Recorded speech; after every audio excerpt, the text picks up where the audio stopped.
এবার ফ্ল্যাটকাণ্ডে ক্ষমতা হারাতে পারেন সাবেক প্রধানমন্ত্রী শেখ হাসিনার ভাগ্নি টিউলিপ সিদ্দিক।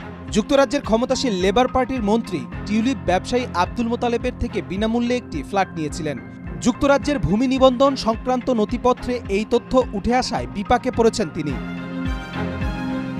টিউলিপ সিদ্দিককে বিনামূল্যে ফ্ল্যাট দেওয়া আব্দুল মোতালেব ক্ষমতাচ্যুত প্রধানমন্ত্রী শেখ হাসিনা দলের ঘনিষ্ঠ লোকজনের সঙ্গে ওঠা বসা করতেন। ধারণা করা হচ্ছে কোনো কাজ হাসিলের জন্য এমন উপহার তাকে দেয়া হয়েছিল। বর্তমানে আব্দুল মোতালেব দক্ষিণ পূর্ব লন্ডনে বসবাস করেন। ভোটার নিবন্ধন সংশ্লিষ্ট নথি থেকে জানা গেছে ওই এলাকায় মোতালেবের ঠিকানায় মজিবুল ইসলাম নামের আরেক ব্যক্তি বসবাস করেন। মজিবুলের বাবা 2014 থেকে 2024 সাল পর্যন্ত বাংলাদেশে আওয়ামী লীগ থেকে নির্বাচিত সংসদ সদস্য ছিলেন। ৩রা জানুয়ারি যুক্তরাজ্যের ভূমি নিবন্ধন সংক্রান্ত নথিপত্রের তথ্যের ভিত্তিতে একটি প্রতিবেদন প্রকাশ করে যুক্তরাজ্য ভিত্তিক সংবাদ মাধ্যম ফিনান্সিয়াল টাইমস। সেখানেই উঠে আসে এই ফ্ল্যাটের তথ্য। বলা হয়েছে বিনামূল্যে পাওয়া এই ফ্ল্যাট লন্ডনের কিংস ক্রস এলাকার কাছে অবস্থিত। 2004 সালে ফ্ল্যাটটি তাকে দেয়া হয়। এর আগে 2001 সালে সেটি বাংলাদেশি অর্থে প্রায় 2,93,97,000 টাকা দিয়ে কেনা হয়।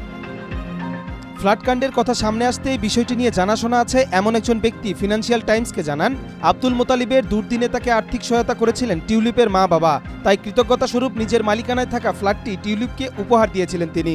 এদিকে টিউলিপের এক মুখপাত্র জানিয়েছে ফ্ল্যাট পাওয়ার সঙ্গে আওয়ামী লীগের সংশ্লিষ্টতার খবর ভুল।